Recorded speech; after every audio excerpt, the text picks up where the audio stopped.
My name is Claire Ashford. I am 32 years old. I was standing in a law office on the 19th floor of the Whitman Tower in downtown Hartford, Connecticut. It was a Tuesday afternoon in March of 2024. The sky outside was gray and heavy with rain that hadn't started falling yet. I was holding a manila folder in my hands, and my fingers were trembling so badly that the papers inside were making a soft rustling sound. Across from me sat a man named Gerald Huxley. He was in his early 70s, with gray hair combed neatly to the side, wire-rimmed glasses that sat low on his nose, and a navy blue suit that looked like it had been tailored sometime in the 1990s and never replaced. He had the kind of face that made you think he'd seen every kind of human tragedy and stopped being surprised by any of it a long time ago. But today, he looked at me with something I couldn't quite name. Pity, maybe.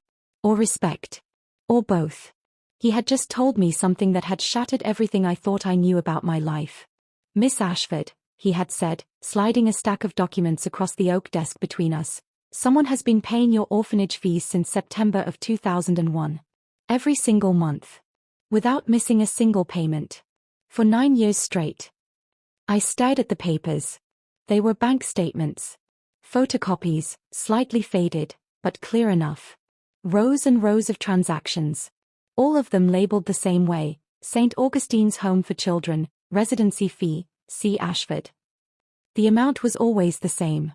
$847. Every month. Like clockwork. Who? I asked. My voice came out quieter than I meant it to. It sounded like someone else's voice. Small. Confused. Childlike. Gerald Huxley adjusted his glasses. He pulled another piece of paper from the folder in front of him. This one was different. It was older. Cream-colored. Slightly worn at the edges. He slid it across the desk toward me. I looked down. And when I read the name written at the top in careful, elegant handwriting, my entire childhood rearranged itself in my mind. Every memory I had. Every moment I thought I understood. All of it broke apart and reassembled into something completely different. My hands were shaking so hard now that I had to set the paper down on the desk just to keep holding it. "I don't understand," I whispered. "I think you do," Gerald said quietly. "But let me explain how we got here. But before I tell you what that name was, before I tell you who had been paying for me all those years, I need to take you back to where this all began. To September 14th, 2001. I was 9 years old. And that was the day my parents left me at an orphanage and never came back. It was 3 days after the towers fell. I need you to understand what New York City felt like in those days. It wasn't just grief. It was fear. It was confusion. It was this heavy, choking silence that sat over everything, even in the middle of the noise. The air still smelled like smoke and dust and something metallic that you couldn't name. People walked around looking like they were only half awake. Like they were waiting for something else terrible to happen. My parents were scared. I could see it in their faces. My father, his name was Daniel Ashford, he worked in Manhattan. Not in the towers, but close. Close enough that he saw the smoke. Close enough that he came home that day covered in dust, his eyes red, his hands shaking. My mother, her name was Patricia, she didn't work. She stayed home with me. But after that day, she changed. She stopped talking as much. She stopped looking at me the way she used to. I was too young to understand what was happening. I just knew that something was wrong. On the morning of September 14th, my father woke me up early. It was a Friday. I remember because I was supposed to have a spelling test that day, and I'd been practicing my words all week. "Claire, get dressed," he said. His voice was flat. Tired. "We're going somewhere." "Where?" I asked. "Just get dressed." I put on my favorite shirt. It was purple with a white butterfly on it, and my jeans. I brushed my teeth. I put my hair in a ponytail. My mother was in the kitchen, but she wasn't making breakfast. She was just standing there, staring out the window. "Mom," I said. She didn't turn around. My father came in with a suitcase. It was small. Purple. The one I used when I slept over at my friend Emma's house. "Why do I need that?" I asked. "Just in case," he said. I didn't ask what that meant. We got into our blue Honda Civic. It was old. The air conditioning didn't work. The passenger side door made a weird noise when you opened it. But it was ours. My father drove. My mother sat in the front seat and stared out the window. I sat in the back, holding my stuffed rabbit. His name was Cotton. He was grey and soft and missing one ear because our dog had chewed it off when I was 6. Nobody said anything. We drove for maybe 30 minutes. I didn't recognize where we were going. We were still in Queens, but a part I'd never been to. The buildings were older. The streets were narrower. There were fewer trees. Then my father pulled up in front of a large brick building. It had iron gates in front and a sign near the entrance. St. Augustine's Home for Children. I didn't know what that meant. Dad, what is this? I asked. He turned off the car. He didn't look at me. Claire, you're going to stay here for a little while. Stay here? Why? My mother turned around then. Her eyes were red and puffy. She'd been crying. Because we can't take care of you right now, she said. Her voice cracked. Things are too hard. We need time. I felt something cold settle into my stomach. Time for what? Just time, my father said. He got out of the car. He opened the trunk and pulled out my suitcase. My mother handed me a plastic grocery bag. Inside were some of my clothes. A pair of shoes. My toothbrush. I followed them to the front door. My legs felt heavy. Like I was walking through water. A woman opened the door before we even knocked. She was older, maybe 60, with short grey hair and kind eyes. She wore a blue cardigan and a silver cross necklace. You must be the Ashfords, she said. Her voice was soft. Gentle. My father nodded. And you must be Claire. She smiled at me. My name is Sister Donna. Welcome to St. Augustine's. I looked up at my father. Dad, I don't want to stay here. He didn't look at me. He handed Sister Donna an envelope. This is all the paperwork, he said. Everything's in there. Sister Donna took it. She looked at me. Then at my parents. Her smile faded. Just a little. Would you like to come inside and help her settle in? She asked. No, my mother said quickly. Too quickly. We can't. We have to go. I felt panic rising in my chest. Mom, we'll come back, Claire, my father said. His voice was strained. Tight. Like he was forcing the words out. We will. I promise. We just need some time to figure things out. How much time? I asked. He didn't answer. My mother bent down. She kissed the top of my head. Her hands were shaking. Be good, she whispered. And then they turned around. And they walked back to the car. I stood there. Holding Cotton. Watching them. Mom. I shouted. She didn't turn around. Dad. He got into the car. He started the engine. I ran toward them. Sister Donna caught me gently by the shoulders. Sweetheart, it's okay, she said. No. Wait. I want to go with you. The car pulled away from the curb. I watched it drive down the street. I watched it turn the corner. I watched until I couldn't see it anymore. And then I stood there, in front of a building I didn't know, with a woman I'd just met, holding a stuffed rabbit and a plastic bag of clothes. Sister Donna knelt down in front of me. She didn't say anything. She just put her hand on my shoulder and waited. I didn't cry. Not then. I was too shocked. Come inside, Claire, she said softly. Let me show you your room. I followed her. The inside of St. Augustine's was old but clean. The floors were linoleum. The walls were painted beige. There were crosses on the walls and pictures of saints I didn't recognize. It smelled like detergent and soup. She took me upstairs to a long hallway with doors on both sides. She opened one. Inside was a room with 6 beds. Each bed had a small wooden nightstand next to it. The walls were bare except for a calendar and a poster of a kitten hanging from a tree branch that said, "Hang in there." There were 3 other girls in the room. They looked up at me when I walked in. Girls, this is Claire, Sister Donna said. She's going to be staying with us. Please make her feel welcome. One of the girls, she had dark skin and braids tied with colorful beads, nodded at me. I'm Rhea, she said. I didn't say anything. Sister Donna showed me which bed was mine. It was by the window. She helped me put my clothes in the small dresser next to the bed. Do you have any questions, sweetheart? She asked. I shook my head. Okay. Dinner is at 6. Someone will come get you. She left. I sat on the bed. I held Cotton. I stared out the window. That night, I cried. I cried so hard I thought I was going to throw up. I buried my face in the pillow so no one would hear me. But someone did. Ree came over and sat on the edge of my bed. They left you too, she whispered. I nodded. They don't come back, she said. Not usually. I wanted to tell her she was wrong. That my parents were different. That they promised. But deep down, I think I already knew. She was right. They never came back. For the first few months, I waited. Every Saturday, I would sit by the big window near the front entrance. It overlooked the driveway. I would watch every car that pulled up. I thought maybe one of them would be ours. Maybe my dad would get out. Maybe my mom would smile and wave and say, "Come on, Claire. Let's go home." But it never happened. I found out later, years later, that they moved. They left New York entirely. They went to Tampa, Florida. They got new jobs.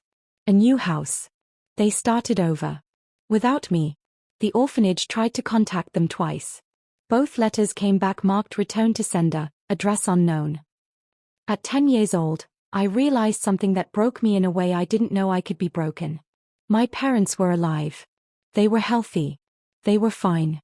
They just didn't want me. I wasn't dead to them. I was worse than dead. I was forgotten. But there was one person who didn't forget me. Her name was Miss Lorna Payne. She was a volunteer at St. Augustine's. She came every Thursday afternoon to help the younger kids with their homework and reading. She was in her early 60s, a black woman with short gray hair that she kept natural and curly, gold hoop earrings that she wore every single day, and a warm smile that made you feel like maybe the world wasn't completely terrible. She smelled like lavender soap and vanilla perfume. She had a low, soft voice.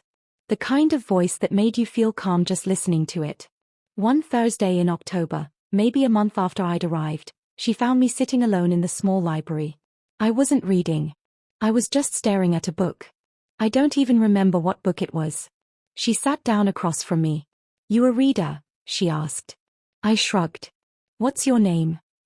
"Claire." "Nice to meet you, Claire. I'm Miss Lorna." She didn't ask me why I was there. She didn't ask me about my parents. She didn't treat me like I was broken. She just asked, "You like stories?" I nodded. "Good. Me too. How about we read one together?" And we did. Every Thursday after that, Miss Lorna would sit with me. We'd read books. We'd talk. She'd ask me about school. About what I liked. What I was good at. "Why do you come here?" One day, she looked at me for a long moment. "Because every child in this world deserves to know they matter, Claire. Even if the people who were supposed to tell them that didn't." I never forgot that. She became the one steady thing in my life. The one person I could count on. The one person who made me feel like I wasn't invisible. And I had no idea, none at all, that she was doing so much more than just sitting with me on Thursday afternoons. The years at St. Augustine's passed slowly, the way time does when you're waiting for something that never comes. I learned how to survive there. How to keep my head down. How to be polite but not too friendly.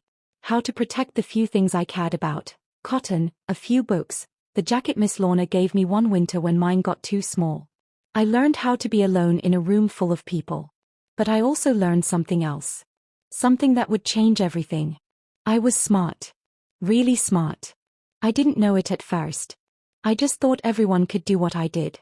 But the teachers at PS 118, the public school we attended just a few blocks from the orphanage, they started to notice. I was good at math. Really good. Numbers made sense to me in a way that people didn't. If you gave me a problem, I could solve it.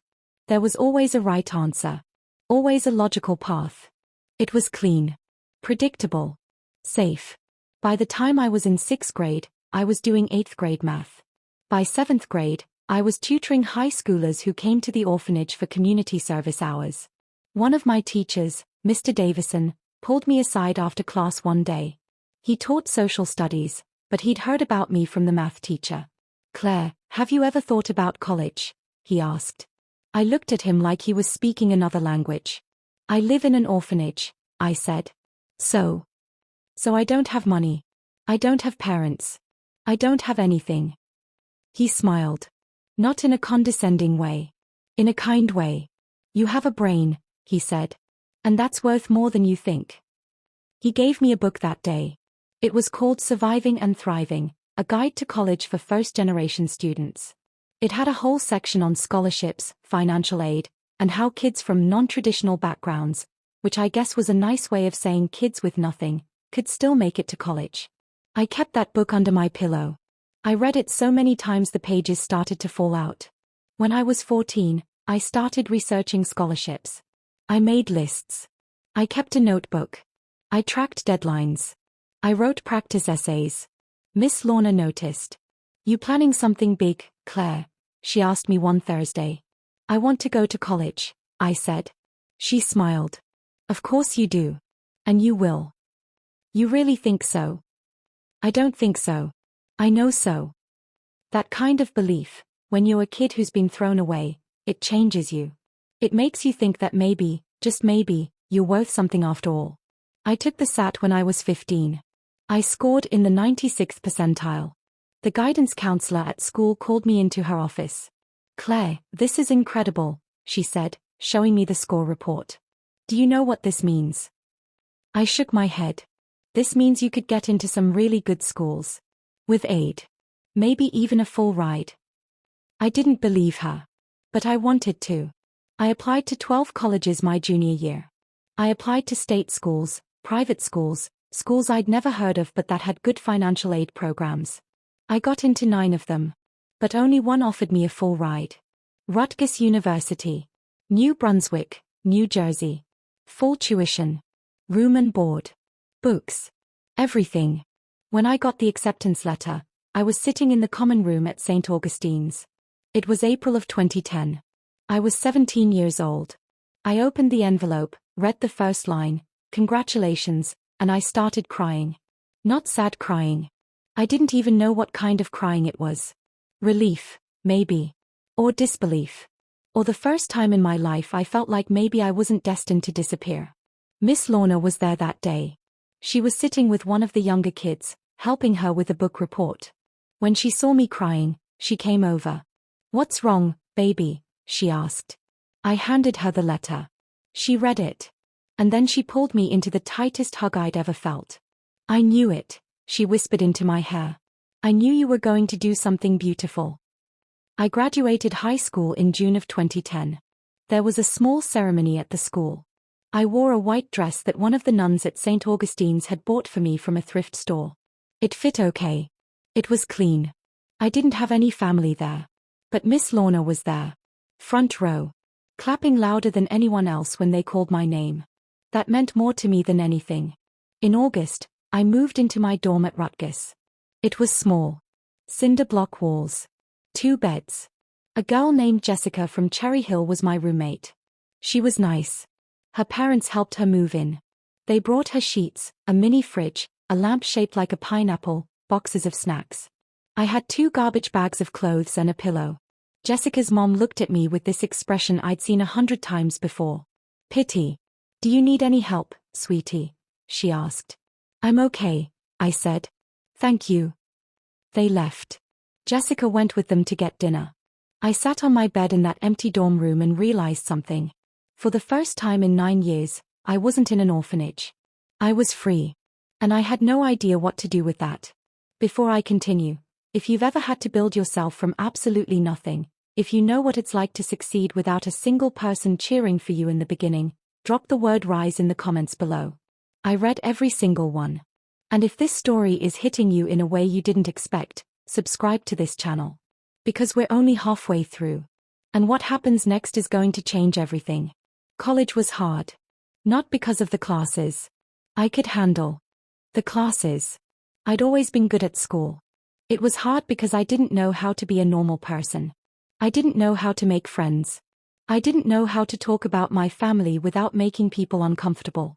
I didn't know how to go to parties or football games or any of the things that everyone else seemed to just know how to do. I spent most of my time in the library. I studied accounting. I didn't choose it because I loved it. I chose it because it was practical. Stable. A degree that led to a job. A job that led to money. Money that meant I would never, ever have to depend on anyone again. I worked 2 jobs while I was in school. I worked at the campus bookstore on weekdays and I did data entry for a local tax firm on weekends. I sent every paycheck to a savings account. I lived off ramen and peanut butter sandwiches. By my sophomore year, I had saved $4,000. It wasn't much, but it was mine. I thought about my parents sometimes. I wondered if they ever thought about me. If they ever regretted it. If they even remembered what I looked like. In the spring of 2012, I did something I swore I'd never do. I looked them up. It wasn't hard. I knew their names. I found them on a website called White Pages. They were living in Tampa, Florida. I found an address. A phone number. I sat there staring at the screen for an hour. And then I wrote them a letter. I didn't write it to ask for anything. I didn't write it to guilt them. I just wrote it to tell them I was okay. That I was in college. That I was going to graduate. That I didn't need them. I mailed it. I waited. 3 weeks passed. Nothing. A month. Nothing. I stopped checking the mail after that. They didn't care. And I needed to stop pretending they ever would. I graduated from Rutgers in May of 2014 with a degree in accounting and a GPA of 3.87. I had no family at the ceremony. Miss Lorna had passed away the year before, heart attack, sudden, no warning. I didn't get to say goodbye. But I wore the silver bracelet she'd given me for my 18th birthday. It had a small charm on it. A butterfly. Because you're going to fly, Claire, she'd said when she gave it to me. I got a job 3 weeks after graduation. A firm in Manhattan called Brennan & Cole Associates. Mid-sized. Respectable. They offered me $58,000 a year. I took it. I rented a studio apartment in Astoria, Queens. It was 340 square feet. The bathroom was so small you had to step into the shower to close the door. But it was mine. I had my own key. My own lease. My own space. I bought a bed from IKEA. I hung curtains. I put a picture of Miss Lorna on my bookshelf. For the first time in my life, I had a home. I was good at my job. Really good. I worked long hours. I didn't complain. I didn't make mistakes. By 2016, I was promoted to senior accountant. My salary went up to $74,000. I started saving more aggressively. I had a goal. I wanted to buy an apartment. A real one. One that I owned. In 2019, I was recruited by a wealth management firm called Halston Global Advisors. They managed portfolios for high net worth individuals. People with serious money. Old money. New money. People who would never, ever understand what it was like to be left behind. They offered me $95,000 a year. I accepted. By 2020, I was managing accounts worth over $40 million. I was 28 years old. I had a career. An apartment.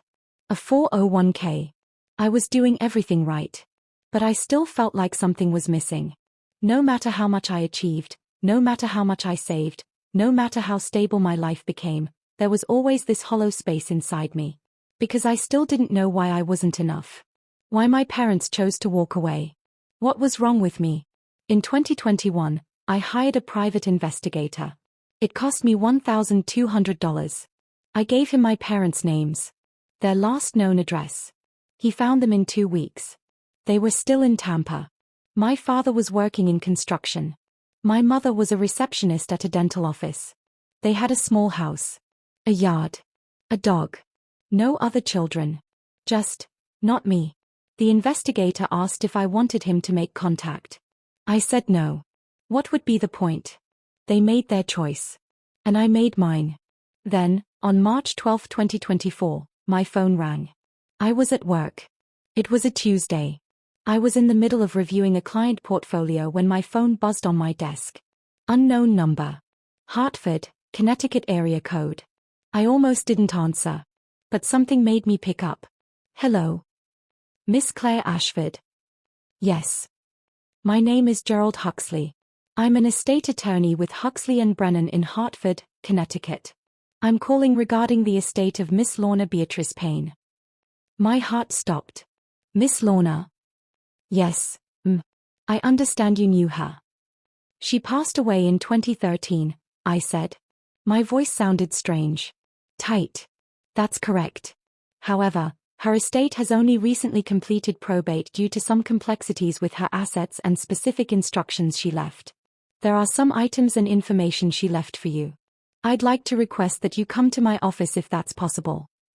She left something for me? Yes. Several things, actually. Would you be available this week? I took the train to Hartford 2 days later. Thursday, March 14th. I took the day off work. I wore a black blazer and grey slacks. I didn't know why I dressed up.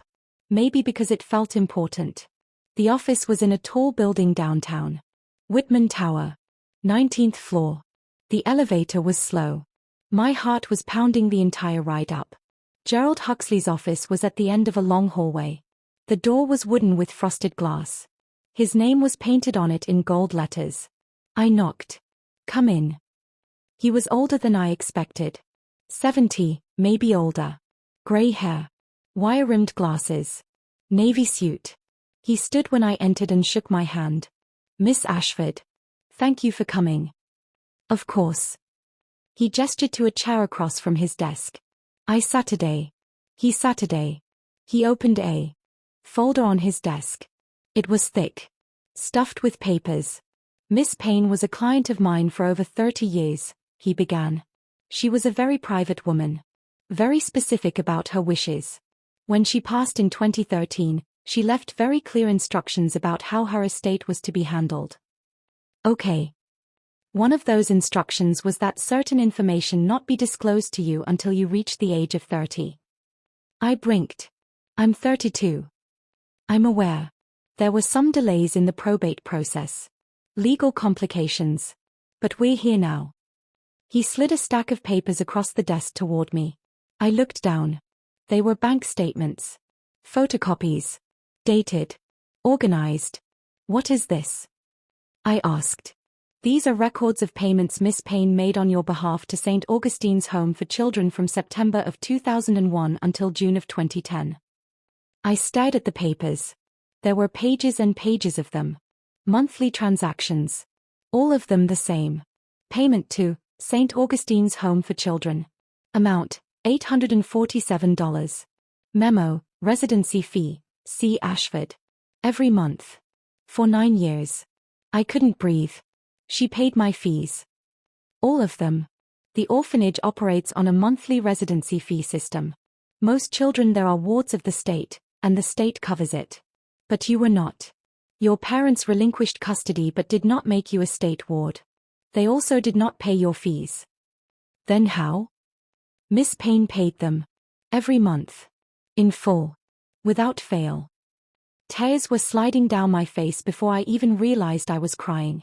Why didn't anyone tell me? Because she instructed them not to. She didn't want you to feel beholden. She wanted you to believe you made it on your own. I put my hands over my face. Gerald waited. When I finally looked up, he slid another piece of paper toward me. There's more. This one was different. Older. Handwritten. It was a letter. My name was written on the front in careful, slanted cursive. To Claire Ashford. To be opened upon completion of estate settlement. She wrote this before she passed, Gerald said gently. She wanted you to have it. My hands were shaking so badly I could barely open the envelope. Inside was a single sheet of cream-colored stationery. I unfolded it. And I read. My dearest Claire, if you are reading this, then I am gone. And you are grown. I don't know what kind of woman you've become, but I believe with everything in me that you are strong. That you are kind. That you are everything I always saw in you. I need to tell you something. And I need you to hear it not as a debt, but as a truth. The day I met you, you were 9 years old. You were sitting in the library at St. Augustine's, holding a book you weren't reading. You looked so small. So lost. And I saw myself. I was raised in foster care, Claire. I never knew my parents. I bounced from home to home until I aged out at 18. I know what it feels like to be unwanted. To wonder what's wrong with you. To believe that you are unlovable. But I also know this. The people who leave you do not define your worth.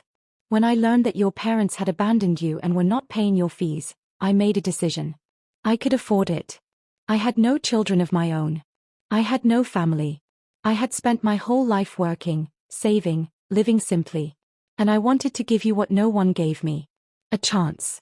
I didn't tell you because I didn't want you to feel like you owed me. I didn't do it so you would be grateful. I did it because every child deserves to be chosen. And I chose you.